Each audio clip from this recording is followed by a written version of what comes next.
주일은 2025년 어린이 주일 또 어버이 주일로 지키는 주일입니다. 하나님께서 이 가정이라는 기업을 주셨고요. 또 이 가정에서 이 하나님 말씀을 따라 부모를 공경하고 또 남편과 아내를 사랑하고 또 자녀 형제를 사랑하며 섬기는 삶을 살게 될 때 세상에서는 누리지 못하는 그런 은혜와 복을 이 가정에서 누릴 수 있도록 하나님 복을 주셨습니다. 그래서 하나님께서는요, 이 가정을 이루고 있는 이 구성원들에게 말씀을 주십니다. 그래서 오늘 우리에게 주시는 말씀을 하나하나 제가 좀 같이 살피고 묵상을 했으면 좋겠습니다. 우리 가정의 구성원들에게 제일 먼저 주시는 말씀은 일단 부모님들이 계시기 때문에 우리가 존재한 것이죠. 그래서 부모님들에게 주시는 말씀들을 다 옮길 수는 없고 중요한 말씀들만 제가 적어봤습니다. 한번 읽어볼까요? 이제 4가지 정도가 되니까 한번 읽어보도록 하겠습니다. 시작. 하나님의 말씀을 내 마음에 새기고 가르치라.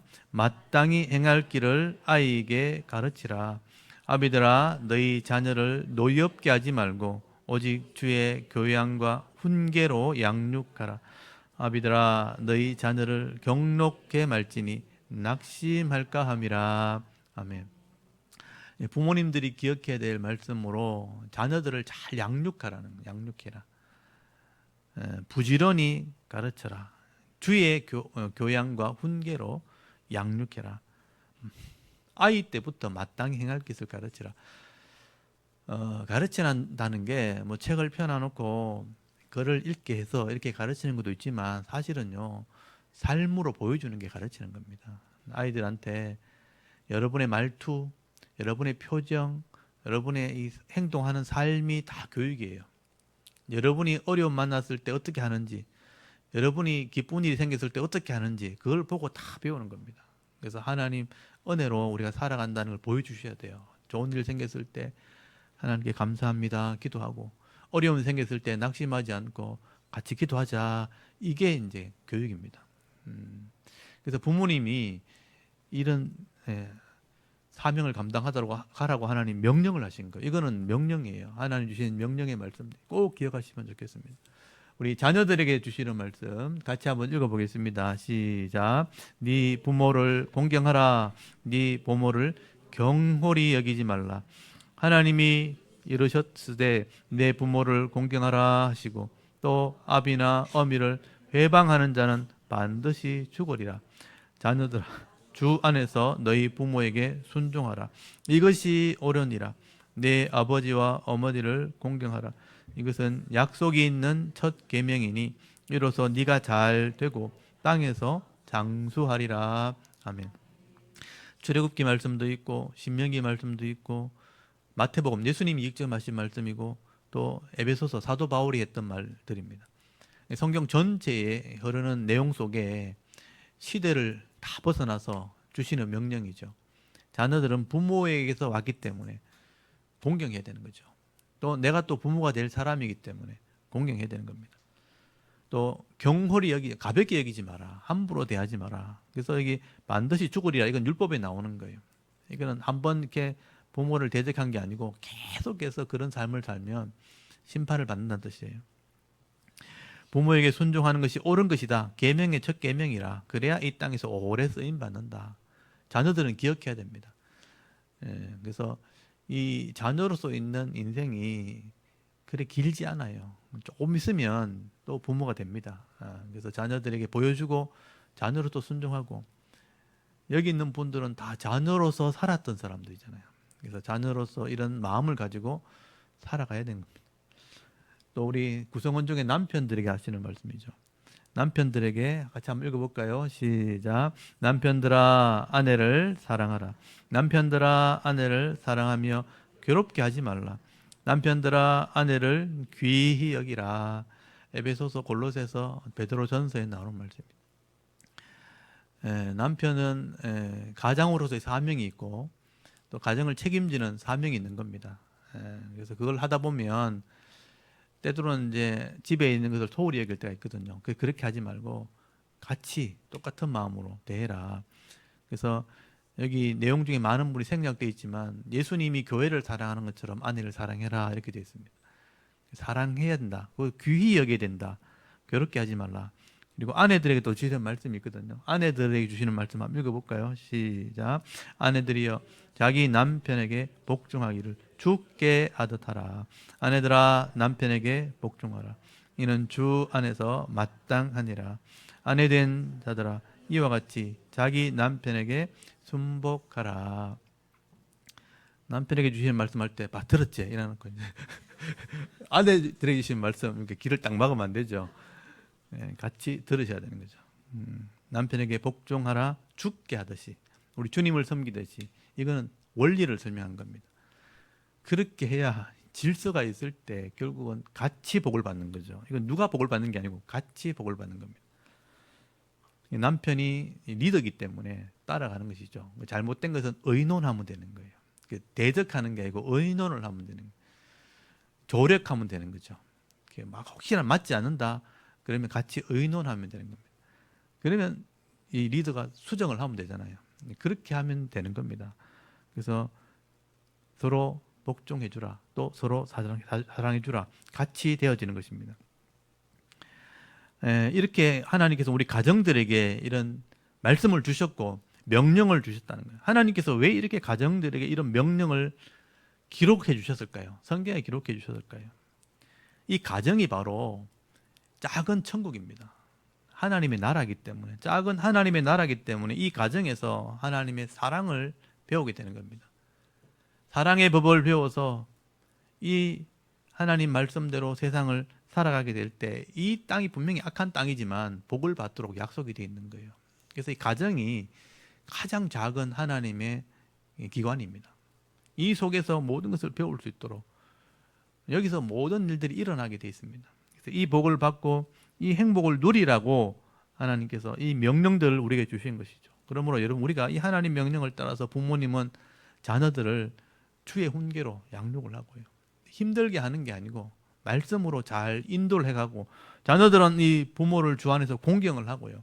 남편들은 아내를 귀히 여기고 아내들은 남편을 사랑하고 또 참아주고 인내하고 잘 섬기게 될 때 하나님께서 이 가정에 주신 이 분복을 받아 누리는 그런 귀한 성도들이 되어지는 것입니다. 오늘도 우리 자른교회 성도들이 그런 은혜를 다 받아 누리시기를 바랍니다. 이건 우리에게 주시는 목이잖아요. 목. 우리에게 주신 목. 우리에게 주시는 권리입니다. 근데 순종할 때 주어지는 겁니다. 여러분 마지막 시대가 되면요. 이게 이제 무너지기 시작하는 거예요. 사회 시스템이 무너집니다. 여러분. 우리 지금 보고 있잖아요. 두 눈으로. 이런 상식이 무너지고 기존이 다 그런 무너지는 시대가 됩니다. 성경에 분명히 그렇게 기록되어 있어요. 마지막 시대가 되면 부모를 거역하게 되고요. 무정하게 되고 무자비하고 원통함을 풀지 않고 돈을 더 사랑하고요. 쾌락을 사랑하기를 하나님보다 더 사랑하는 그런 시대가 되게 돼 있다. 그렇게 가고 있다라고 말씀을 하고 있습니다. 그러나 이런 악한 시대가 되어도요. 교회와 이 가정을 바로 세우게 된다면 이 안에 이제 회복의 은혜가 있는 거예요. 상처도 있지만 부족함도 있지만 교회와 가정이 제대로 세워지기만 한다면 이 속에서 위로를 받을 수 있고 회복되고 은혜와 평안의 복을 누릴 수 있게 되어 있는 것입니다.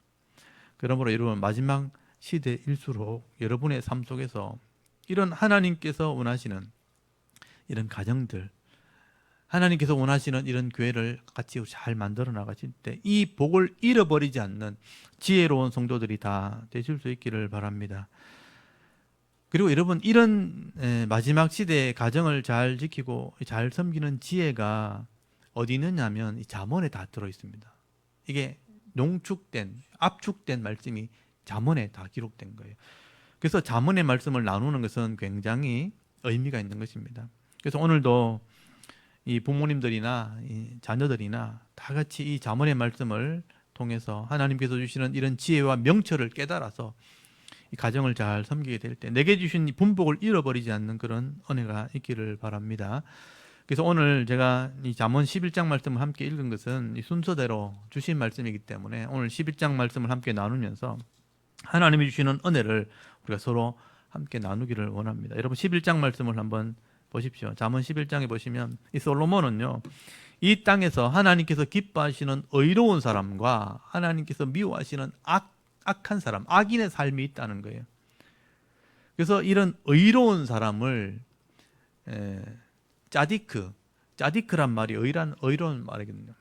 그리고 라라는 말이죠. 라가 악하다는 뜻이에요. 라샤 하면 악한 자. 그래서 이제 이런 의로운 삶과 악인의 삶을 얘기하면서 이 짜디크와 라샤를 얘기하게 됩니다. 이건 이제 상식적으로 알고 계시면 돼요. 라라는 말이 악하단 말이에요. 그러니까 라샤 하면 악한, 죄를 짓는다는 이런 뜻이에요. 짜디크란 말은 의다, 공의 또는 옳은 것 또는 법적인 것, 합법적인 것 이런 의미를 가지고 있어요. 그래서 이제 아담이란 말이 사람이란 말이거든요. 그래서 아담 짜디크 하면 의로운 사람, 아담 라샤 하면 악한 사람 이렇게 되는 거예요. 그래서 오늘 솔로몬은 그 두 사람의 이 모습들을 설명을 하게 돼요. 의인들은 하나님께서 그 삶 속에 복을 주시고 지켜주시기 때문에 평안을 누리게 되지만, 이 악인들은 똑같은 세상이지만 하나님 미워하시기 때문에 책망하시고 그걸 끝까지 돌이키지 않으면, 이 악인들을 책망하신 이유는 의인들하고 돌아오라고 하는 건데 끝까지 돌아오지 않으면 심판하실 수밖에 없다는 거예요. 그 얘기를 하는 거예요. 그래서 우리 가정에 이런 의인들이 가득해야 돼요. 우리 교회에 이런 의인들이 가득해야 됩니다. 이 나라에도 이런 의인들이 가득해야 평안이 있게 되는 거예요. 우리 그것을 위해서 기도하셔야 돼요. 우리 가정에 의인들이 나오도록, 우리 교회에, 우리 나라에 의인들이 세워지도록 기도하셔야 돼요. 이 단순한 원리 같지만 솔로몬은요, 이 세상에서 일어나는 다양한 방법을 가지고 이 두 가지를 지금 설명을 하게 되는 거예요. 여러분 1절부터 한번 보십시오. 솔로몬은 공의를 설명해, 공의. 근데 저울로 설명을 하죠. 쏘기는 저울은 여호와께서 미워하시지만 공평한 추는 그가 기뻐하신다. 이게 레위기 19장에 나오는 말씀이에요. 이 법을 설명하고 있는, 적용하고 있는 거예요. 여러분, 사람들이 삶 속에서 다른 사람을 속이는 것을 선택을 하거든요. 자기가 선택하는 거예요. 선택을 하는 것은 내 속에 뭐가 있냐면 욕심 때문에, 욕심이 있으니까 속이는 것을 선택을 하는 거죠. 욕심이 내 속에 있다는 것을 내가 알려면요, 하나님 말씀을 다 이렇게 읽어보고 깨달아야 되는 거예요. 이 욕심을 내가 없애려고 아니면 내려놓기 위해서는요, 말씀을 통해서 이걸 깨달아야 되는 거죠. 근데 말씀이 들어가는데도 깨닫지 않고 받아들이지 않는다, 이건 교만이 돼버리는 거예요. 그래서 2절 한번 보십시오. 교만이 오면요, 욕도 오거니와 겸손한 자, 이 받아들인 자는 지혜가 있느니라, 그렇게 말씀하죠. 그러므로 겸손해야 하나님 말씀을 들을 수 있고요, 하나님 말씀을 들어야 지혜를 얻게 되고, 지혜를 얻어야 정직한 삶, 의로운 삶이 나오게 되는 것입니다. 그래서 겸손한 자는 그리고 정직한 자가 될 수 있고, 교만한 자는 악한 사람이 될 수밖에 없는 거죠. 3절 한번 보십시오. 정직한 자의 성실은 자기를 인도하거니와 악한 자, 사악한 자의 패역은 자기를 망하게 하느니라 라고 말씀을 합니다. 그래서 겸손하고 정직한 자가 좀 일시적으로는 좀 손해보는 것처럼 보일 수도 있어요. 악한 자가 많은 세상에서는. 정직하고 겸손하면 어리석게 보일 수 있고 좀 손해볼 수 있고 늦게 가는 것처럼 보일 수 있어요. 근데 교만한 자가요, 앞서가는 것 같은데, 악한 자가 앞선 것 같은데 금방 망해요. 없어져요. 그런 사람들이 사라지게 되면 겸손한 자와 정직한 자들이 인정을 받게 됩니다. 그래서 내게 주신 것을 누리는 날이 반드시 옵니다. 그래서 우리가 이 세상이 혼란스러울수록 조급해지면 안 되는 거예요. 눈에 보이는 것만 따라가면 안 됩니다. 흔들림 없이 겸손과 정직함을 선택할 줄 알아야 돼요. 이걸 선택하는 것이 지혜로운 성도들이 되는 것입니다. 여러분이 그런 선택을 해야 되는 거죠. 이게 지혜고 이게 믿음입니다. 그리고 여러분 4절부터 보시면요, 이 재물에 대한 것을 말합니다. 재물을 선택한 사람과 말씀을 선택한 사람의 차이를 설명을 하게 되죠. 재물은 진노하시는 날에는요, 마지막 날에 무익해요. 아무 쓸데가 없어요. 공의는, 이 말씀은 변하지 않기 때문에 죽음에서 건지는 은혜가 있는 겁니다. 여러분 1절 말씀 아까 봤잖아요. 재물을 위해서 이 저울을 속여서 이렇게 악을 해서 유익을 얻는 사람들은요, 이 죄 때문에 마지막에 이익을 얻는 것 같은데 심판을 받아요. 죄 때문에 심판을 받게 되지만 말씀을 통해서 공의를 행하는 사람들은요, 마지막 때 도리어 구원을 받게 되는 거예요. 그래서 6절 한번 보십시오. 정직한 자의 공의, 이 공의란 말을 이렇게 아까 짜디크거든요. 다 표시해 놓으시고 공의, 정직한 자의 공의는 자기를 건지려니와 사악한 자, 악한 자는 자기 악에 잡혀서 망하게 된다라고 말씀을 합니다. 이 악 속에 욕심이 들어있는 거죠. 욕심, 죄, 악은 결국 망하는 거죠. 그래서 7절 보시면요. 악인은 죽을 때 소망이 끊어진다. 이 불의의 소망이 없어진다. 소망이 끊어진. 죽음 뒤에는 더 이상 돌아올 수 없거든요. 악인으로 살다가 죽으면 진짜 끝나는 거거든요. 그게 소망이 없어지는 거죠. 영원한 불못했다는 겁니다. 그리고 9절에 보시면요. 실제 삶 속에서 의인과 악인의 차이를 설명하죠. 9절에 보면 악인은 입으로 이웃을 망하게 하고 자기도 망하지만 이웃도 망하게 하고요. 의인은 지식, 의인의 이 지식이 뭐냐? 말씀의 지식이에요. 의인은 말씀의 지식으로 구원을 얻게 하는 거예요. 다른 사람을 살리는 겁니다. 여러분 대부분의 이 세상에 있는 이런 악한 자들은요. 욕심대로 살기 때문에 많이 가지기도 하고 좀 높은 자리를 차지할 수 있어요. 근데 사람들에게는 별로 환영을 받지 못합니다. 왜냐하면 악하면요. 다 알거든요. 근데 의로운 자들은요. 비록 좀 세상에서는 힘이 없고 가난할지 모르지만 많은 사람들에게는 유익을 주게 됩니다. 가까이 하게 되는 거죠. 그래서 10절에 보시면요. 의인이 형통하면 어떻게 해요? 성읍이 즐거워해요. 또 악인이 패망하면요. 성읍이 기뻐하신다. 이 성읍이라는 것은 사실 나라를 상징하는 온 나라. 의인이 형통하게 되면 온 나라가 즐거워하게 되고요. 악인이 패방하게 되면 온 나라가 기뻐 외치게 된다는 거예요. 악인이 망할 때 그렇게 사람들이 좋아한다는 거예요. 그래서 악을 행함으로 백성을 괴롭히는 사람들이 막 법대로 처벌을 받는 걸 보면요. 사람이 속이 시원하다, 뭐 당연하다, 뭐 그렇게 얘기하는 거예요. 이게 상식이다, 뭐 이게 하늘의 이치다 그렇게 얘기하죠. 근데 이제 종말이 되면 이제 그게 무너진다는 거예요. 아까 제가 얘기했죠. 이게 지켜지면 너무 좋은데 종말이 가까울수록 이런 상식이 무너지는 시대가 온다는 거예요. 그게 헷갈리기 시작하는 거예요. 바르게 하는 사람들도 막 헷갈리기 시작하는 거예요. 세상에는 사람들이 법대로 이제 된다 하니까 이제 권력을 가진 사람이 법을 이용해 가지고 악을 행하는 거예요.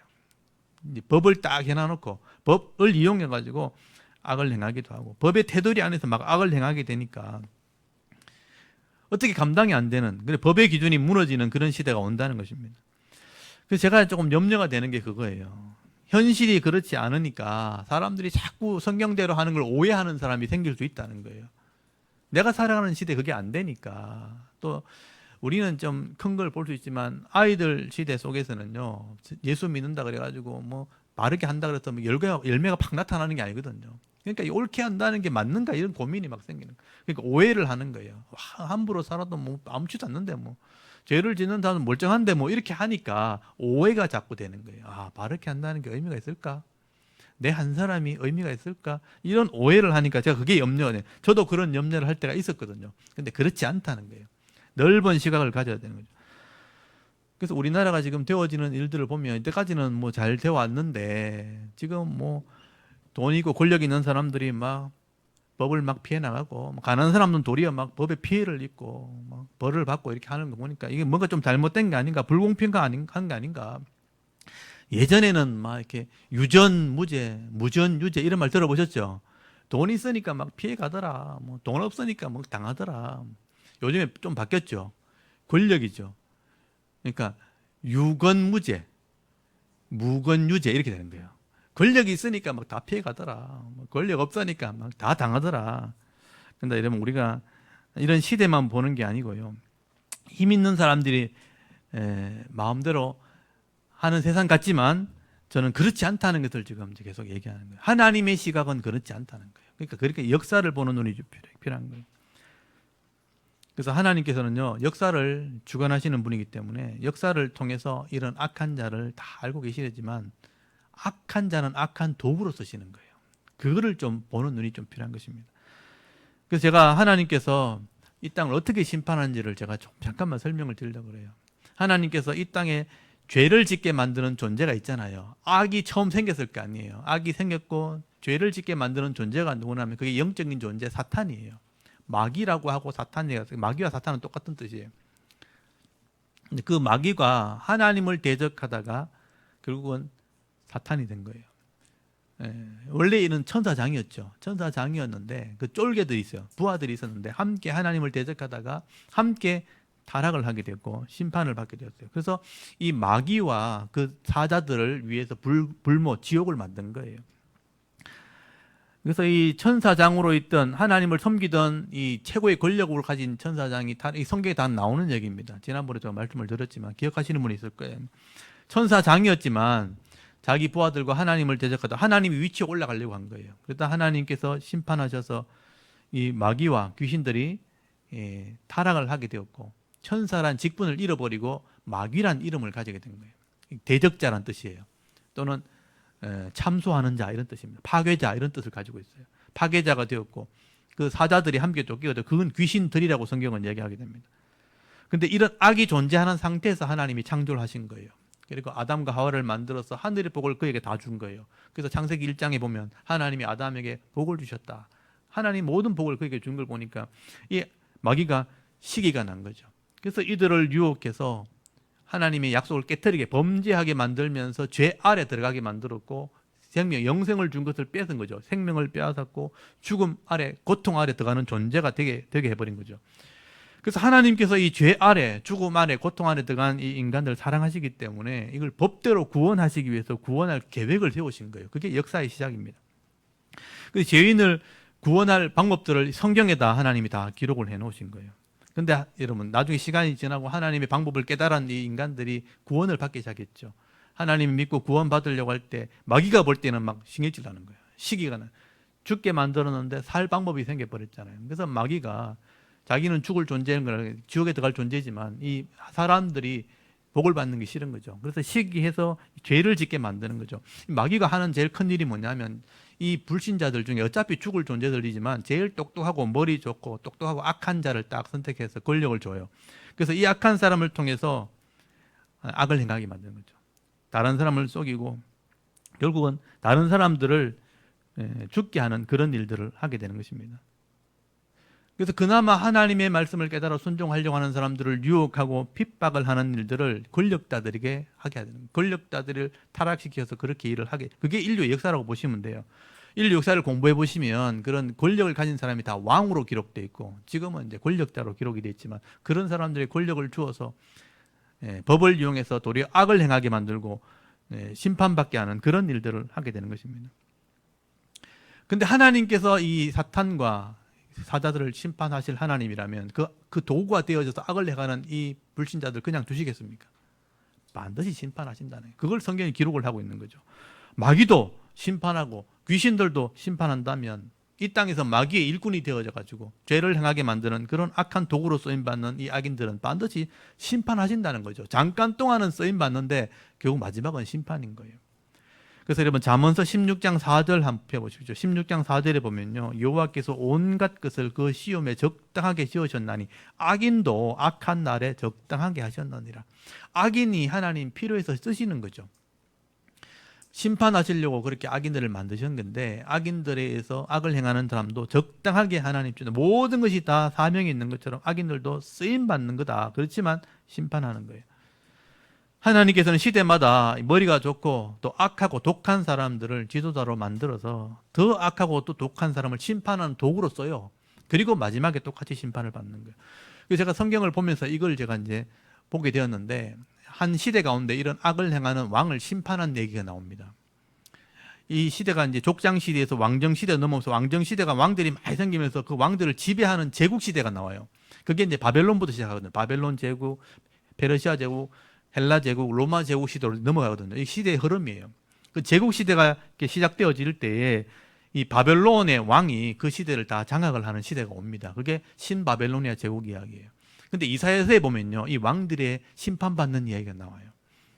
그 시대에 이스라엘도 망하죠. 타락을 해가 망하죠. 그래서 모압도 타락하고 암몬 다 하나님을 아는 민족들인데 다 타락을 한 거예요. 그래서 하나님이 바벨론의 악한 독한 이 왕을 이렇게 다 심판해 버려요. 그리고 그 독한 바벨론도 같이 심판해 버려요. 그런 일들이 벌어져요. 근데 그들이 다 지옥에 가거든요. 그 지옥에 가서 일어난 일을 성경에 기록해 놓은 거예요. 그걸 보면서 아무리 이 땅에 있어도 큰 권세를 가졌다 할지라도 악을 행하는 자는 반드시 심판을 받는 거예요. 여러분 이게 이사야서에 이사야 예언이 되는데 여러분 이사야가 활동할 시대가 우시야, 요담, 아하스, 히스기야 왕 시대거든요. 그러니까 이 왕들의 이름을 알고 있어야 시대를 알 수 있는 거죠. 그러니까 우시야, 요담, 아하스, 히스기야. 그리고 북쪽 이스라엘은 시드기야, 마지막에 시드기야가 망했죠. 여러분 시드기야가 망한 게 몇 년인 줄 아십니까? BC 586년, 586이에요. 그러니까 그 전에 이사야가 예언한 거예요. 망하기 전에. 그래서 이사야가 어떻게 예언했냐면 바벨론이 여러 나라가 악을 행하니까 하나님 일으켜가지고 몽둥이처럼 일으켜가지고 다른 나라를 다 때려 죽인 거예요. 그러니까 13년 동안 그 지역을 다 장악을 해버린 거죠. 그래서 아수르부터 장악을 하고 남쪽은 다메섹, 두루, 시돈, 그다음에 이스라엘도 무너뜨리고 그래서 망한 거죠. 586년에 모압, 암몬, 에돔, 남쪽에 애국까지 다 장악을 합니다. 그걸 이제 신바벨로니아 제국이라 그래요. 이 13년 동안 그 나라를 다 혼자 다 장악을 한 거예요. 그리고 나서 바벨론 제국을 세웠는데 나중에 이 바벨론이 악을 행하니까 페르시아를 일으켜 고레스를 일으켜서 바벨론을 치거든요. 그래서 같이 다 지옥에 갑니다. 그 지옥에 가서 있었던 이야기를 써놓은 거예요. 그게 이사야서 14장에 나와 있어요. 여러분 이사야서 14장을 한번 펴보세요. 이사야서 이거는 내용을 알아야 이해가 되는 겁니다. 모르고 읽으면 이건 절대로 아무도 이해를 못하게 돼 있어요. 알고 읽으셔야 돼요. 이사야서 12장부터는 종말에 대한 얘기예요. 종말에 이런 일이 벌어지는데 바벨론이 망하게 될 거다 하는 얘기를 하게 돼요. 그래서 14장 거기 3절 한번 보세요. 14장 3절. 여러분이 읽으면 이게 이해가 안 가기 때문에 제가 눈으로 이렇게 따라오시면 됩니다. 14장 3절 찾으셨어요? 여호와께서 너를 여기 너가 나오죠. 여기 바벨론이에요. 슬픔과 곤고와 및 네가 수고하는 고역에서 놓으시고 안식을 주시는 날에 요거는 이제 그 이스라엘 상징하는 건데 너는 여기 바벨론의 포로로 잡혀갔던 이스라엘 백성 놓을 때 이 말이에요. 그래서 여기 4절에 나오는 너는 할 때 여기 바벨론이거든요. 너는 이스라엘에게 지금 하는 말이니까 이스라엘에게 바벨론 왕에 대하여 이 노래를 지어라. 그러니까 너희는 풀려나겠지만 바벨론은 망한다 이 얘기거든요. 그래서 너는 바벨론 왕에 대하여 이 노래를 지어 이르기를. 여기 바벨론 왕 나오죠. 이 바벨론 왕을 표시해 주세요. 바벨론 왕이 나라를 장악하고 난 뒤에 이 말 주신 거예요. 바벨론 왕에 대하여 이 노래를 지어 이르기를. 압제하던 자가 어찌 그리 거쳤으며 강포하는 성이 어찌 그리 피하였는고.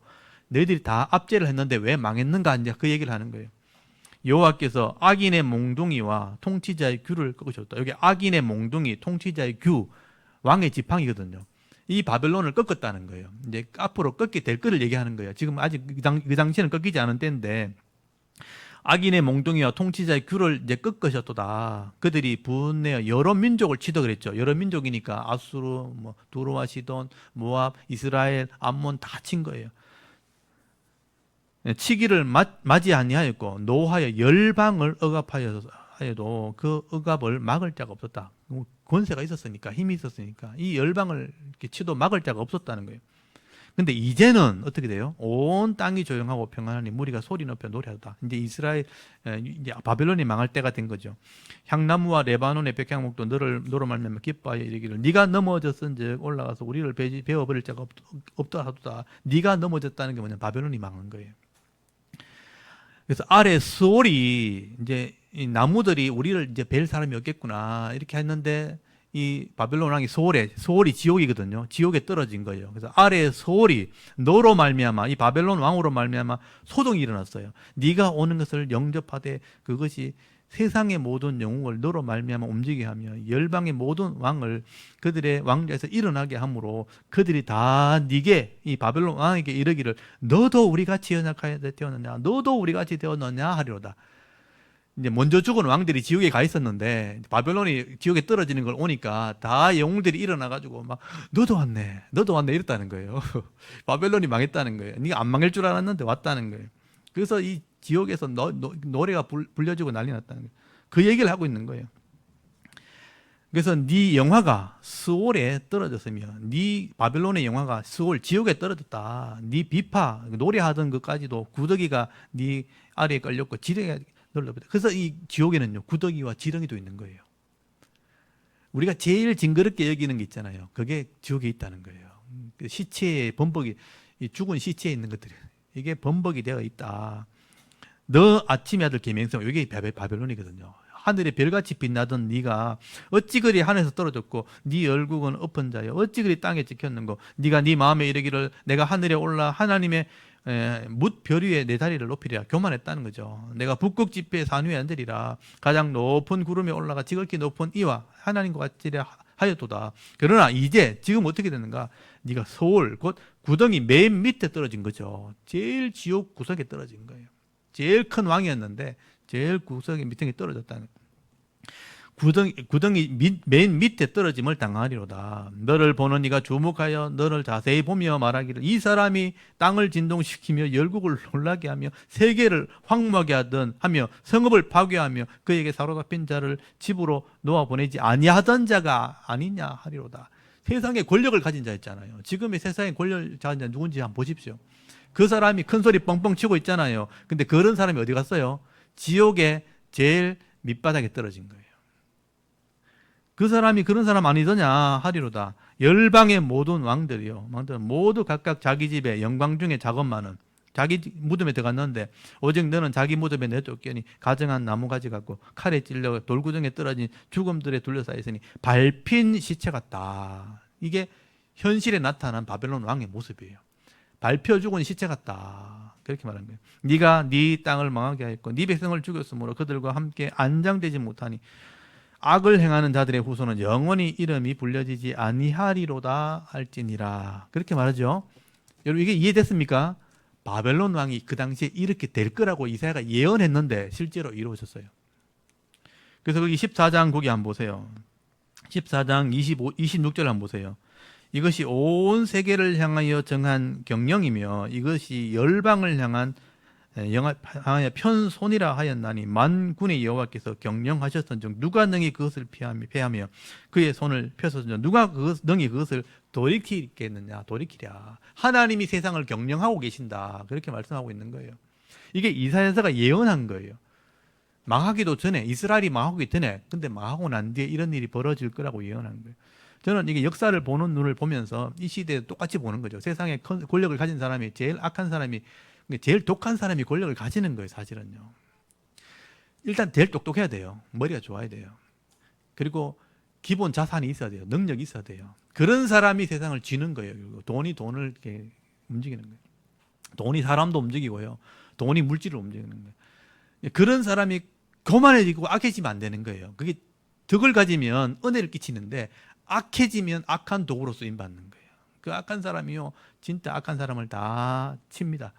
조금 자기 자리를 보는 사람 있잖아요. 똑같은 악을 가진 사람을 다 치는 거예요. 그래서 하나님이 악한 자를 통해서 악한 자를 치게 만들고 이 악이 회개하지 않으면 똑같이 치는 거예요. 그게 세상의 역사예요. 그래서 악한 자는 반드시 망한다고 얘기하는 거예요. 그래서 여러분은 마태복음에 보면요. 마태복음 24장 41절에 보면 이 주동자 마귀를 하나님 벌써 심판할 것을 예배해 놨어요.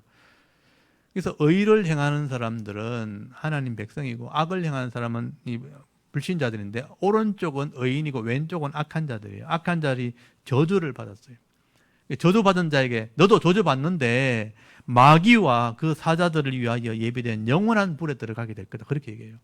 마귀와 이 사자들을 위해서는 이미 지옥을 준비해놨어요. 그게 영원한 불이에요. 근데 따라가면 똑같이 들어간다. 그렇게 얘기하는 거예요. 마귀와 그 귀신들을 이미 불에 넣기로 지옥을 준비해놨어요. 이 지옥이라고 말하지만 사실 그게 지옥 불이에요. 그걸 불못이라고 얘기하는 거예요. 근데 이 마귀가 같이 망하려고 천원 덫에 걸려가지고 거기에 쏘아가지고 하나님 믿지 않고 예수 믿지 않고 말씀을 믿지 않고 이렇게 악을 행하고 계속 살아가면요. 마귀와 귀신들을 위해 마련해놓은 그 불못에 같이 들어간다는 거예요. 그게 악한 자의 모습이에요. 그래서 마태복음 25장 46절에 보면 이런 악인들은 영벌에 들어간다. 이렇게 기록해요. 영벌. 영혼의 불못에서 못 나와요. 그래서 의인들은 영생으로 들어가지만 이 사람들은 영벌에 들어간다. 그래서 요한계시록 20장 10절에 보면요. 실제 마귀와 불신자들이 들어가는 모습이 기록되어 있어요. 제가 이걸 다 지금 설명드리는 거예요. 이 마귀 영적인 존재들과 귀신들이요. 지금 사람 미혹하고 무장에 점치게 만들지만 들어갈 곳이 정해져 있어요. 그래서 20장 10절에 보면 여러분 요한계시록 20장 10절 한번 펴보세요. 이걸 볼 수 있는 눈이 좀 필요합니다. 그래야 여러분 이단들한테 안 속아요. 이게 마지막 심판을 하고 난 뒤에 마귀가 들어갈 곳을 써놨거든요. 20장 10절을 이건 한 절이니까 같이 한번 읽어볼까요? 20장 10절 읽습니다. 시작.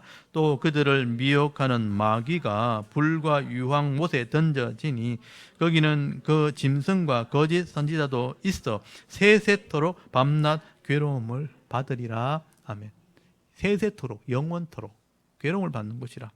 여기 마귀 그리고 그 권력을 주었던 짐승이 뭐냐? 왕이에요. 왕. 앞에 짐승이 왕이고 거짓 선지자는 귀신들에게 쏘가서 넘어간 무당 영적 지도자들, 이단들 이런 사람들, 거짓 선지자들이에요. 같이 들어간다. 불못에 들어간다. 그런데 어리석게 이 사람도 쏘가가지고 따라갔던 사람도 있잖아요. 그게 20장 14절 15절에 나오잖아요. 사망, 음부, 불못에 던져지리니 이것은 둘째 사망과 불못이라. 누구든지 생명책에 기록되지 못한 자는 다 불못에 들어간다. 생명책에 기록되지 않았으니까 사실은 지워진 거. 원래는 기록되어 있었는데 하나님 안 믿으면 지워지거든요. 생명책에 지워진 자는 다 불못으로 들어간다. 여기 따라간 사람은 다 같이 불못에 들어간다. 이렇게 기록되어 있는 거예요. 그렇기 때문에 악인들의 심판은 정해져 있는 겁니다. 반드시 심판받는 것입니다. 그래서 제가 그림 이렇게 준비해놨잖아요. 불못. 요한계시록에 나온 마귀와 여기 마귀다. 머리 7개. 마귀와 짐승, 여기 마귀네. 대장. 마귀와 짐승과 거짓 선지자. 이게 불못에 들어간다. 따라서 불신자도 들어간다. 이렇게 제가 그림으로 이렇게 요한계시록 설명을 합니다. 제가 이렇게 길게 이렇게 이야기하는 이유는 지금 우리가 살아가는 현실이 공의롭지 않다고 자꾸 느껴지니까 제가 말씀드리는 거예요. 그렇지 않다는 거예요. 악한 자들이 마음대로 하는 세상처럼 보이지만 역사를 보고 성경을 보면 그렇지 않은 것입니다. 아무리 악한 자들이 힘과 권력 가지고 큰 소리를 치면요, 인간적으로 생각해도 몇 년 안 돼서 하나님 앞에 서게 될 거예요. 몇 년 안 됩니다. 불과 한 20, 30년 내에는 다 죽을 겁니다. 다 하나님 앞에 설 날이 반드시 온다는 거죠. 그걸 생각을 못하는 거예요. 여기서 돌이키면 괜찮은데 안 돌이키면 그렇게 되는 겁니다. 시간이 지금 급속도로 빨리 지나고 있잖아요. 지금 시간 막 지나고 있죠. 하루하루 가는 것 같지만요, 10년, 20년 금방금방 갑니다. 그러면 하나님 앞에 설 날이 반드시 오는 거예요. 그 전에 깨달아야 되는 거죠. 하나님은 다 알고 계시지만 지금 현실 속에서 세상이 점점 악해지니까 이런 악한 자들을 쳐내는 도구로 악한 자를 쓸 뿐이에요. 악한 도구로 쓰이다가 이 사람들이 회개하지 않으면 같이 심판받는 겁니다. 결국 우리는 하나님을 신뢰해야 되는 거예요. 그게 믿음인 거예요. 하나님께서 내게 주신 분복을 따라서 여러분은 내게 주신 기업을 지켜야 돼요. 내게 주신 기업 안에서 세상 보고 흔들리시면 안 돼요. 성실하게 내게 주신 사명을 감당하게 되면요, 하나님께서 우리를 지켜줘요. 하나님 우리를 보호해줘요. 도와주시는 은혜가 있고요. 그 은혜 누리며 평안히 살 수 있도록 하나님 복을 주시는 거죠. 그 은혜를 누리는 게 성도예요. 여러분 대구 샤론교회 성도들은 그런 지혜와 명철이 좀 있기를 바랍니다. 그게 믿음인 겁니다. 이걸 보는 눈이 있어야 되는 거죠. 절대로 흔들리시면 안 돼요. 세상에 이렇게 되어지는 현실만 보고 흔들리지 마세요. 지금은 그나마 이제 형식적으로 이렇게 나타나지만 나중에는 밀접하게 여러분의 삶의 현장에서 나타나게 될 겁니다. 그것들 보면서도 흔들리시면 안 돼요. 그것을 깨닫는 것이 하나님의 지혜죠. 솔로몬은 지금 그 얘기를 하고 있는 거죠. 다시 본문으로 돌아가면 11장 거기 11절 한번 보십시오. 잠언서 11장 11절에 보면요, 솔로몬이 이제 이런 의인의 말과 악인의 말에 대해서 설명을 해요. 그 사람은 말을 이렇게 한다는 거죠. 11절에 보면 성읍은 정직한 자의 축복으로 인하여 지능, 흥하게 되고 악한 자의 입으로 말미암아 무너진다, 상처를 입게 된다는 거예요. 여러분, 사람들은요, 모든 사람이 공감할 수 있는 옳은 말을 하게 되면 위로를 받아요. 근데 권력자가 이기적 말, 자기들의 유익되는 말이지만 이기적인 말을 쏟아놓으면 상처를 받게 되는 거예요. 12절 한번 보십시오. 지혜 없는 자는 이웃을 멸시하지만 명철한 자는 가만히 있어요. 잠잠한다고 되어 있어요. 여러분, 잠잠하는 것도 지혜입니다. 말 막 하고 싶어도요, 좀 잠잠할 수 있는 것도 지혜예요. 내가 100% 옳은 사람이면 다 말해도 괜찮아요. 내가 다 옳지 않잖아요. 근데 막 말하고 싶을 때 잠잠하는 것도 지혜예요. 그게 명철이라는 거예요. 연결해서 13절 보십시오. 두루 다니며 한담하는 자, 이 지혜 없는 사람이에요. 남의 비밀을 막 상처를 줘요. 남의 비밀을 말하는 상처를 준다는 거예요. 신실한 자는 명철한 자예요. 그것들 숨겨줘요. 덮어준단 말이에요. 나중에 드러나지만 거기서 까발리면 안 되잖아요. 두루 다니며 막 한담하는 자는 상처를 주는 겁니다. 그래서 하나님의 마음을 가진 사람들은요, 다른 사람의 마음을 헤아릴 수 있기 때문에 절대 함부로 말하지 않는다는 거예요. 그러나 하나님의 지혜가 없는 자들은요, 다른 사람을 배려하는 마음이 없기 때문에 함부로 말하고 다니는 겁니다. 여러분 14절 보십시오. 지략이 없으면 백성이 망해도 지략이 많으면 평안하느니라. 지략은 뭐냐면 지혜자의 조언이에요. 지혜자의 조언이 많으면 나라가 평안해져요. 근데 지도자가 없게 되면, 이런 조언하는 사람이 없으면 어떻게 돼요? 큰 소리 치는 사람이 일을 해요. 난장판이 되는 거예요. 지금 우리나라가 이런 지혜자가 생기도록 기도하셔야 돼요. 지혜자와 조언하는 사람이 많아야 돼요. 의논을 해서 만들어 나가야 되는데, 목소리 큰 사람이, 힘 있는 사람이 차지하면요, 난장판이 되는 겁니다.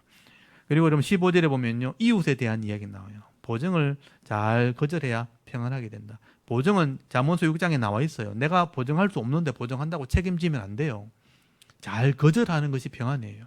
16절에 보시면요, 유덕한 여자, 품 있는 여자는 영광을 얻고요, 건면한 남자, 강한 남자가 재물을 얻는다. 열심 있는 남자가 재물을 얻어요. 17절에 인자한 자, 사랑이 많은 자가 영혼을 이롭게 하고요, 잔인한 자는 몸을 해롭게 한다. 다른 말로 화를 자초한다라고 말씀합니다. 여러분, 이 자기 한계를 알고 이웃에게 덕을 끼치고 사랑할 줄 아는 사람이 지혜로운 사람이라는 것을 말씀하는 것입니다. 그리고 18절 말씀부터는요, 여기서 악인과 의인의 삶을 비교를 하고 있어요. 악인의 이 대가는 허무하다, 아무것도 없다. 공의를 뿌린 자, 이 말씀, 공의를 뿌린 자의 상은 확실하다, 반드시 열매 맺는다 이 뜻이에요. 여러분, 악인은요, 말씀을 알지 못하는 자를 말하고, 공의는 말씀을 알고 행하는 자를 말하는 겁니다. 그러므로 말씀대로 사는 사람은 반드시 말씀에 있는 복을 받도록 되어 있는 겁니다. 여러분 19절 말씀에는요, 공의를 지키는 자는 생명을 이루고 구원을 받는다는 거예요. 악을 따르면요, 사망에 이른다, 심판받는다는 뜻이에요. 20절 말씀해 보십시오. 마음이 굽은 자는 하나님께 미움을 받아도 온전한 자는 하나님이 기뻐하신다는 거예요. 21절에도 악인은 서로 손을 잡으면, 악인들끼리 서로 손을 잡으면 어떻게 되겠어요? 더 악해지겠죠. 악인이 손을 잡고 도와주면 같이 벌을 받겠지만, 의인들은요, 그 벌에서 건짐을 받는다, 구원을 받는다라고 말씀을 합니다. 22절에 보면요, 아름다운 여인도, 얼굴이 좀 이쁜 여인도 삼가면, 여러분 삼간다는 게 뭐냐, 분별력이 없다는 거예요. 지혜가 없다는 거예요. 그러면 마치 돼지코에 금고리로 치장한 것 같다. 돼지코에 금고리는 상상이 되시죠? 얼굴이 이뻐도 분별력이 없으면 그런 사람 같다, 이렇게 표현하는 거예요. 여인은 이 외모의 아름다움을 추구하는 것보다는 사실은 삶의 지혜, 분별력을 가지는 것이 굉장히 중요합니다. 그 분별력이 사람을 아름답게 만들어 버리는 거예요. 그러므로 이 의인의 소원은요, 선하지만 악인의 소망은 하나님의 진노뿐이라고 말씀을 합니다. 여러분, 이렇게 솔로몬은 인생 속에 어떤 사람이 의인인가 알아들을 수 있도록 지금 설명을 하는 거예요. 하나님 말씀을 묵상함으로 지혜와 명철을 얻어서 악한 것을 잘 분별할 줄 아는 사람, 이런 사람이 바로 의인이라고 말하는 겁니다. 그래서 이 의인들이요, 다른 사람의 유익을 주기도 하지만 본인의 생명을 얻게 하고요, 또 하나님을 기쁘시게 하고 영생의 복을 받게 된다고 말씀을 합니다. 그리고 24절을 한번 보십시오. 물질에 대한 것, 내가 이제 가진 물질에 대해서 설명을 합니다. 24절에 물질은 하나님께서 주신 복이기 때문에 나누는 자가 복이 되는 거예요. 헛터 구제하여도 더욱 부하게 되는 일이 있나니 과도히 아껴도 가난하게 될 뿐이라. 구제를 좋아하는 자는 풍족하여질 것이요, 남을 윤택하게 하는 자는 자기도 윤택하여지리라, 그렇게 말씀을 합니다. 이 구제라는 말 자체가 흩어 뿌린다, 씨를 뿌리는 것처럼 흩어 뿌린다는 뜻이에요. 나눈다는 뜻입니다. 하나님께서 내게 주신 걸 자꾸 나눌 줄 아는 사람은요, 하나님께서 채워주시는 거죠. 더 중요한 것은요, 내가 욕심이 없기 때문에, 나눠주는 사람 욕심이 없잖아요. 마음이 부해져요. 마음이 부자가 되는 거예요. 너그러워지는 거예요. 근데 내게 주신 것을 못 나눈 사람, 움켜쥐고 있는 사람이 있어요. 욕심 때문에 움켜쥐고 있는 사람, 움켜쥐고 있으면 이게 아무것도 안 되는 거예요. 내 것도 안 되고 유익도 안 돼요. 그러니까 다 없어지는 거예요. 그리고 마음에 욕심이 계속 있으니까 마음이 항상 허한 거예요. 그러니까 마음이 가난해져 버리는 거예요. 항상 마음이 가난하니까 여유가 없어지는 거예요. 그래서 여러분 25절 보십시오. 구제를 좋아하는 사람은 다른 사람을 이 구제라는, 여기 지금 25절에 나오는 구제라는 말은 축복이라는 뜻이거든요. 복을 나눠준다는 뜻인데, 구제를 좋아하는 사람은, 다른 사람을 축복하는 사람은 더 부자가 되고 더 윤택하게 된다, 이렇게 됐어요. 더 윤택하게 된다. 이게 하나님 나라의 법칙이라는 거예요. 그리고 26절 말씀에는요, 곡식을 내놓는 자, 이렇게 물가가 올랐을 때 이렇게 같이 풀어주는 사람, 같이 예, 그 내놓지 않는 자는 내놓지 않는 풀어주지 않는 사람, 물가가 올랐을 때 돈 벌려고 이렇게 가지고 있는 사람은 저주를 받고 파는 사람, 이게 막 내놓는 사람은 복을 받게 된다. 원래 물가가 올라가면 잘 안 팔라 그러죠. 움켜쥐고 있으면 여기 곡식을 내놓지 않는 자, 이 말은 가난하고 기근이 왔는데 내놓지 않는 사람은 돈을 벌 것 같지만 도리어 저주를 받게 돼요. 파는 사람, 내놓는 사람은 그 머리에 복을 받게 될 것이라 라고 말씀합니다. 그래서 장사하는 사람은 돈이 목적이 되면 안 되고 사람이 목적이 돼야 되는 거예요. 사람을 위해서 장사하는 사람이 복을 받게 됩니다. 그래서 28절에 보면요, 자기 재물을 의지하는 자는 패망하려니와 의인은 푸른 나무 잎사귀 같아서 번성하리라 라고 말씀을 합니다. 그래서 이 사탄이 주인인 이 돈을 사랑하는 자는 악인이 되고요, 하나님이 주인인 사람을 사랑하는 사람은 의인이 될 수밖에 없는 것입니다. 그리고 27절에 보면 선을 간절히 구하면 은총을 얻지만 악을 더듬어 찾는 자는 고통이 임하게 된다라고 말씀을 합니다. 그래서 결론적으로 30절 한번 보십시오. 의인의 열매는 생명나무라 그래요. 생명나무. 지혜로운 자는 사람, 영혼을 얻느니라. 보라, 의인이라도 이 세상에서 봉을 받거든 대가를 받는 것처럼, 하물며 악인과 죄인이리오 하고 끝났잖아요. 근데 악인과 죄인은 당연히 하나님 심판하지, 이러는 말. 당연히 심판하지. 의인이 상을 받는 건 당연한 것처럼 악인이 심판받는 건 당연하다. 그렇게 설명을 하는 것입니다. 여러분, 이렇게 잠언 11장 말씀에는요, 솔로몬이 하나님 말씀대로 살아가는 사람이 의인이라고요. 또 이 지혜로운 사람이고 정직한 사람이고 부지런한 사람이기 때문에 사람들에게도 유익을 주고 물질의 풍성함을 누리게 된다는 것입니다. 하나님 말씀을 알지 못하는 자는요, 죄와 욕심에 매여 살기 때문에 악한 자이기 때문에 미련한 자요, 게으른 자요, 그렇게 악으로 살다가 결국 하나님 심판을 받게 될 것을 말씀하게 되는 것입니다. 여러분, 오늘도 이 잠언의 말씀들을 통해 이 의인의 결말과 악인의 결말을 보면서 하나님의 지혜를 여러분 깨달을 수 있길 바랍니다. 그래서 오늘도 들을 귀가 있는 우리 자들은 잘 들으셔서 깨달으셔서 의인의 삶, 정직한 자의 삶을 살 때 내게 주신 이 가정과 기업에서 하나님께서 예배해 놓으신 이 은혜와 복을 다 받아 누리며 살아갈 수 있는 지혜로운 그런 성도들이 다 되실 수 있기를 주의 이름으로 축원합니다. 아멘. 우리 잠깐 기도드리겠습니다. 하나님, 오늘도 어버이날 또 어린이날을 기념해서 어린이주일, 어버이주일을 지키게 하시고 또 이렇게 주님 주시는 지혜의 말씀을 통해서 우리 가정에